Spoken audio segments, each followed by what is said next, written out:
ছোট ছোট যে জামা কাপড় পাওয়া যায় এগুলো কিনে আনবেন, এগুলো এনে স্ত্রীদের পরাবেন, এগুলো পরাইয়ে নিজেরা দেখবেন ঘরের মধ্যে। তুমি এই ছোট জামা স্ত্রীরে পরাও না বলেই তো তুমি পরিমণি দেখি বেড়াও, কথা কয় না। আর ওই বউ পরে না বলেই তো আর এক জায়গায় লাইন মারতেছে, তোমারও পড়তে হবে, তুমি পাকামো করলে হবে না। ছোট ছোট জামা কাপড় পরিয়ে স্বামীর দেখাও যায়, এই যে দেখো আজকে সামনে তোমার পাহাড়ি। ও আর চার দোকানে যাবে, শয়তানরা বোঝে না। হ্যাঁ, দোস্ত যাই বলে কবির ভাই, আল্লাহ যা চাইলাম মাল একটা শালা শ্বশুর জন্ম দিয়ে আমার জন্য রেখে দিছিল রে। শয়তান মাঝে মাঝে কয়েকটা জায়গায় আমার মনে হয় শয়তান থাকে না, ফেরেশতাও থাকে না। কাঁধে ফেরেশতা থাকে না দুইটা?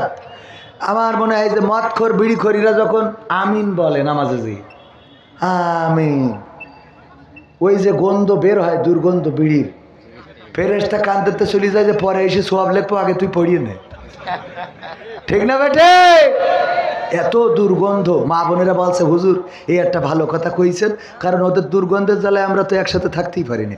আরও এখন কম্বল মুড়িতে শুতি হয়, ওর মধ্যে যখন হা হা হা করে পুরো মনে হয় যে আল্লাহ তুমি এর থেকে জাহান্নামে রাখো, তাও ভালো। ঠিক না বেঠিক? আমাদের কলেজের এক টিচার ছিল, ওর এখন উনি রিজাইন দিয়ে চলে গেছে, বাড়ি বরিশাল।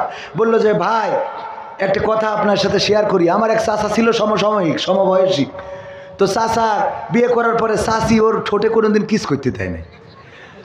এটা তো খারাপ কাজ না পাগল, সোয়াবের কাজ। সোয়াব না? স্ত্রীর আল্লাহ নবী সাল্লাল্লাহু আলাইহি সাল্লাম বললেন তোমরা যখন স্ত্রীদের সাথে মিলন করো তখন আল্লাহ রাব্বুল আলামিন তোমাদের সোয়াব দেয়। সাহাবীরা বলছে রাসূল লজ্জা পেলাম, লজ্জায় পড়ে গেলাম। এখানেও আল্লাহ রাসূল সাল্লাল্লাহু আলাইহি সাল্লাম বললেন লজ্জার কিছু নেই। এই একই কাজটা যদি স্ত্রীর বাইরে কোনো জায়গায় করতে তাহলে গুনাহ হতো কিনা? গুনাহ হতো কিনা? বিশ্বনবী বললেন যেই কাজ অন্য জায়গায় করলে গুনাহ হবে সেই কাজ বৈধ জায়গায় করলে সোয়াব দেন কে? আল্লাহ। কুত্তারে পানি পান করাইলে যদি জান্নাত পাওয়া যায়, কুত্তারে অন্যায়ভাবে মেরে ফেললে জাহান্নাম হবে। মাথায় রেখেন, বিড়াল রে বেঁধে রেখেছিল, খাইতেও দেয় নাই, ছেড়েও দেয় নাই, কোথায় আছে? জাহান্নামে। মনে করেন না জামাত ইসলামের রুকন হয়েছেন বলে কুত্তা মারলে জান্নাতে চলে যাবেন, এত সোজা না। কুত্তা মেরেও জাহান্নামে যাওয়া লাগতে পারে, যতই রুকো না। ঠিক না বে ঠিক? কুত্তারে পানি খাওয়াইলে যদি জান্নাতে যাওয়া যায়, কুত্তার প্রতি অবিচার করলে জাহান্নামও হইতে পারে। সোয়াব দিয়ে জান্নাত পাওয়া যাবে না, এত মনে করি না। সুবহানাল্লাহ একবার বললে সোয়াব কতটুকু? কতটুকু? বুখারী শরীফের হাদিস হলো গোটা দুনিয়ায় যত ফাঁকা জায়গা আছে সমপরিমাণ সোয়াব লিখে দেওয়া হয়। সুবহানাল্লাহ। তো এই সুবহানাল্লাহ বলার পরে গোটা দুনিয়ার সমপরিমাণ সোয়াব হয়ে গেছে, তাই আমি সারা জীবন গুনাহ করে শেষ করতে পারবো? ও দাড়ি পাল্লা ওজন দিলে তো এমনি ভারী হবে। ওই জন্যই ওই দিয়ে পাশ হবেন না। আল্লাহ রাব্বুল আলামিনের দয়া অনুগ্রহ করুণা ছাড়া জান্নাত পাওয়া যাবে? সোয়াব দিয়ে পাওয়া গেলে কত সোয়াব লাগবে। সুবহানাল্লাহ একবার বললে গোটা দুনিয়ার সমান হয়ে যায়, তাহলে দিন কবার বলেন সুবহানা রব্বিয়াল আজিম, সুবহানা রব্বিয়াল আলা। ওরে বাবা পড়তেই তো আছে। ঠিক না ভাই? ঠিক। আবার বিপদে পড়লে পরে বলেন লা ইলাহা ইল্লা আনতা সুবহানাকা ইন্নী কুনতু মিনাল, মানে আল্লাহ পবিত্র, এটা বারবার বলতেছি। ঠিক না ভাই? ঠিক। তো এই বললে গোটা দুনিয়ার সমপরিমাণ সোয়াব, খালি সোয়াব দিয়ে জান্নাতে যাওয়া যাবে। তো যাই হোক ওই কথা বলতেছে যে চাষিরে চিন্তা করলাম যে যেহেতু চাষা অভিযোগ করেছে, তো চাষি যেহেতু অল্প আমাদের সমবয়সী, একটু বলি। চাষি শোনেন, এই চাষা একটা অভিযোগ করলো যে আপনি নাকি ঠোঁটের সাথে কিস করতে দেন না। বলছে বলেছে যখন আমি একটু সত্যি কথা বলি, তোমার চাষা বিড়ি খেয়ে মুখি যে দুর্গন্ধ নিয়ে আসে, ওর পাছায় কিস করা যাবে, তা ঠোঁটে না।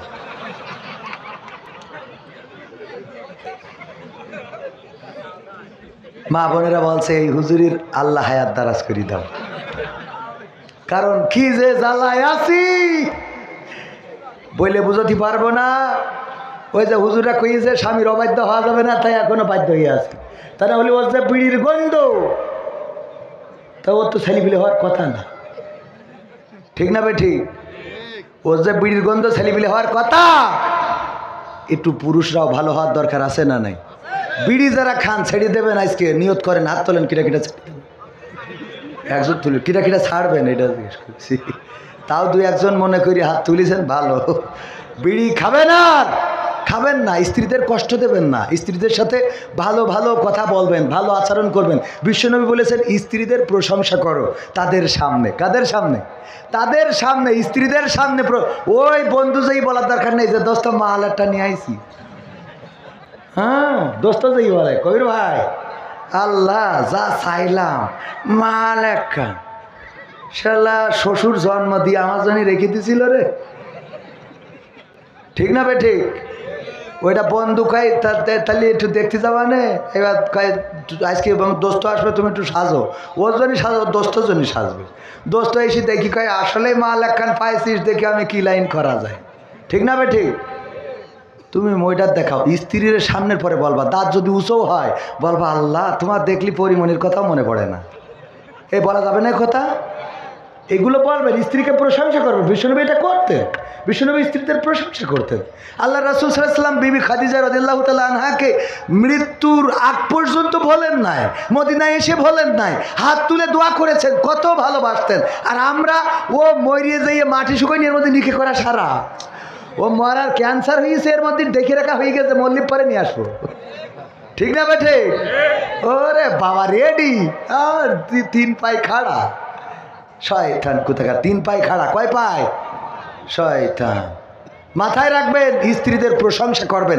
স্ত্রীদের জন্য আমি বলি, আপনার এটা শোনার দরকার নেই, মুরব্বীরা না শুনলেও হবে। ছোট ছোট যে জামা কাপড় পাওয়া যায়, এগুলো কিনে আনবেন, এগুলো এনে স্ত্রীদের পরাবেন, এগুলো পরাইয়ে নিজেরা দেখবেন ঘরের মধ্যে। আল্লাহ বলেছেন তোমাদের স্ত্রী ক্ষেত স্বরূপ, যেভাবে মন চায় সেভাবে প্রবেশ করো। তুমি এই ছোট জামা স্ত্রীর পরাও না বলেই তো তুমি পরিমণি দেখি বেড়াও, কথা কয় না। আর ওই বউ পরে না বলেই তো আর এক জায়গায় লাইন মারতেছে, তোমারও পড়তে হবে, তুমি পাকামো করলে হবে না। ছোট ছোট জামা কাপড় পরিয়ে স্বামীর দেখাও আছে, এই যে দেখো আজকে সাবন তোমার পাহাড়ি। ও আর চার দোকানে যাবে? শয়তানরা বোঝে না এইগুলো। এইগুলো না বললি, প্রেসক্রিপশন ভালো করে না দিলি চিকিৎসা ভালো হবে না। ঠিক না বে ঠিক? এইগুলো করা লাগবে। স্ত্রীদের সাথে খেলা, আল্লাহ রাসূল বললেন চলো তো দৌড় দিই, ওই যে টিলাটা দেখা যায়, দেখি কে ফার্স্ট হয়। আল্লাহ রাসূল এবং আয়েশা দৌড় দিলেন, ফার্স্ট হয়ে গেলেন বিশ্ব। আয়েশা রাদিয়াল্লাহু তাআলা আনহা বললেন যে আমি গোল দিয়ে দিছি, গোল। আল্লাহ নবী বললেন ঠিক আছে, অসুবিধা নেই। আবার আর একদিন দৌড়ালেন, আপনার তো জানা কথা। আল্লাহ রাসূল এবার ফার্স্ট হয়ে গেলেন, আম্মা আয়েশা রাদিয়াল্লাহু তাআলা আনহা লজ্জায় পড়ে গেলেন। বিষ্ণু বললেন লজ্জা পাওয়ার কিছু নেই, আগের দিন গোল দিলে আর শোধ করে দিলাম। এই জন্য বউ নিয়ে র্যাকেট খেলবেন শীতের সময় পাঁচিলির মধ্যে, আবার যেন ছাদের পরে দেখাইয়ে সবাই খেলেন না, তাহলে আবার বেকায়দা হবে। হ্যাঁ, মনে থাকবে? স্ত্রী নিয়ে র্যাকেট খেলবেন, স্ত্রী আইসো তোমার সাথে আজকে র্যাকেট খেলবো, স্ত্রী আনন্দ দেন, ওরে বাবা ও খুশি হবে। ও এগুলো তো বোঝেন না ভাই, কত শেখাবো আমি? এই যারা এখনো বিয়ে করিস নি মাথায় রাখবি, অন্তত র্যাকেট খেলার জন্য হলো এই স্মৃতি বিয়ে কর। ঠিক না বেঠে? এগুলো করা দরকার। আর যুবকেরা অনেক জায়গায় গেলে প্রশ্ন দেয়, হুজুর, প্রশ্ন না, বলে হুজুর আমি বিয়ে করবো, বয়স হয়েছে, আমার আব্বার নাম অমুক, আমার স্টেজের সামনে আছে আমার নাম এই। সেদিন গেছি পাপ নাই, ডাইরেক্ট নাম লিখে দেয় যে আমার আব্বা স্টেজের সামনে আছে, আমি মনে করি আমি বিয়ে করি বউ চালাইতে পারবো, কিন্তু আব্বা বিয়ে দিচ্ছে না, আপনি একটু বলি দেন। আমি বললাম তোর আব্বার ডেকে নিয়ে স্টেজে আয়। আর আমি বলে দিচ্ছি, যদি আমাদের নমিনি নির্বাচিত হয়, যেই যুবকের বিয়ে হবে না দায়িত্ব তার। দায়িত্ব কার? রাষ্ট্রীয়ভাবে দায়িত্ব নিয়ে বিয়ে দেবে, দরকার হলে ভিক্ষে করি বিয়ে দেবো। হ্যাঁ, তারপরে তোমাদের বিয়ে হবে, তোমাদের অন্যায় করা লাগবে না। লাইলাতুল ফেব্রুয়ারি কি এর ফেব্রুয়ারি? কোনো ফেব্রুয়ারি লাইলাতুল হবে না, ডাইরেক্ট ইবাদত। যেই কাজ করলে আল্লাহ সওয়াব দেবে, করতে রাজি আছি না নাই? স্ত্রীর সাথে মিলন করলে সওয়াব দেন কে? আর জেনা করলে গুনাহ দেন কে? তাহলে বিয়ে করে মিলন করি সওয়াবের দরকার আছে না? আবার নামাজ না পড়ি এই সওয়াবের জন্য লাফাইস না। কি যা আছে কালকে যে কয়েন আব্বা হুজুর কইয়েছে সওয়াবের জন্য, একজন ওয়াজ শুনেছে স্ত্রী যদি নামাজ না পড়ে স্বামী জাহান্নামে যাবে, ও বাড়ি যাই বাসে ওঠ, তা বলছে কে? বাসে তো নামাজ পড়তে হবে। কেন? তা বলছে হুজুর বলেছে স্ত্রী যদি নামাজ না পড়ে তো স্বামী জাহান্নামে যাবে। তা বলছে তাও অসুবিধা কি? অসুবিধা কি মানে? তুই আমার বউ, তোর জন্য আমি জাহান্নামে যাবো, তুই ভাবলি কি করে? তা বলছে নামাজ তো তুমিও পড়ো না। তা বলছে আমার জন্য আমি জাহান্নামে যাবো, অসুবিধা নেই, তোর জন্য যাবো কে? তুইও ওটাকে নামাজ পড়। আচ্ছা এই রাত 12টার সময় কোন পাগলার রস শুনে আইসা রে? কয় যা রস শুনি তুই ওর, তোর জন্য জাহান্নামে চলতে পারবে না। ওর উঠে উজু করায় এইবার স্মৃতি কাটতে চায়, এসে বসে বলো এখন রাত 1টার সময় কোন ওক্তের নামাজ, কয় রাকাত, কি সূরা পড়বো, কোন জায়গায় যেয়ে রুকু করবো, কনে সিজদা করবো। যাই পড়, এখন টোন নিচে কয় গলার টোন নামালি হবে না, যাহাই পড় মানে কি বলেন? এখন কোন নামাজ, কয় রাকাত, কোন জায়গায় বৈঠক করবো, বৈঠকে কি পড়বো, দাঁড়াইয়ে বসে রুকুতি সিজদায় আমার শিখাবা। না হলে তুমি ইমামতিতে দাঁড়াও, একটু দেয় তুই ভেজাল ইমাম, আমি পিছনে দাঁড়াচ্ছি। তুই ভেজাল ইমাম সামনে যা পড়া, আমি নামাজ পড়বো তোর পিছনে, তারপরে সব তোর জান্নাতে না পাঠাইয়ে কোনো কথা নেই। বাসে অসুবিধা নেই, কালকে তো পয়সা নেই, এই গেছে আমল করা। আছে না নাই? নিজের মধ্যে নামাজ নাই, নিজের মধ্যে রোজা নাই, নিজের মধ্যে পর্দা নাই, ভাবির সাথে আরে বাবা ভাবি কতদিন হলো ভাবি দেখি না আপনাকে, আরে বাবা। আর বোর এই আজকে কি রান্না করেছে নাই, এই রান্না তোলা আমার হেস কি করে আই, হ্যাঁ আরে মিজাজ আছে না নাই? যদি একটু পানি আনে গরম খালে যদি পানিটা একটু গরম হয় গিলাসটা আছাড় মেরে তোর পানি দিতে কয়েকটাই, তোর যদি আমি তালাক না দিছি তা আমার নাম মকসদ না। আছে না নাই?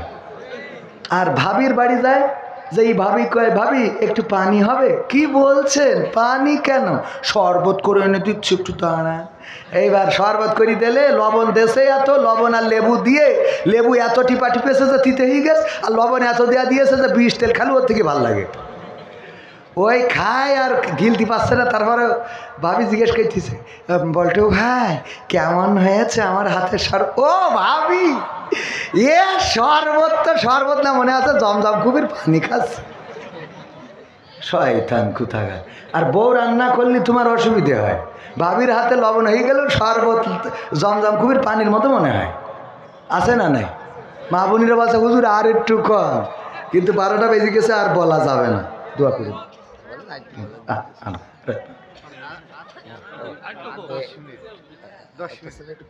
একটা ছেলে পাগড়ি দেবে ভাইরা, একটা ছেলে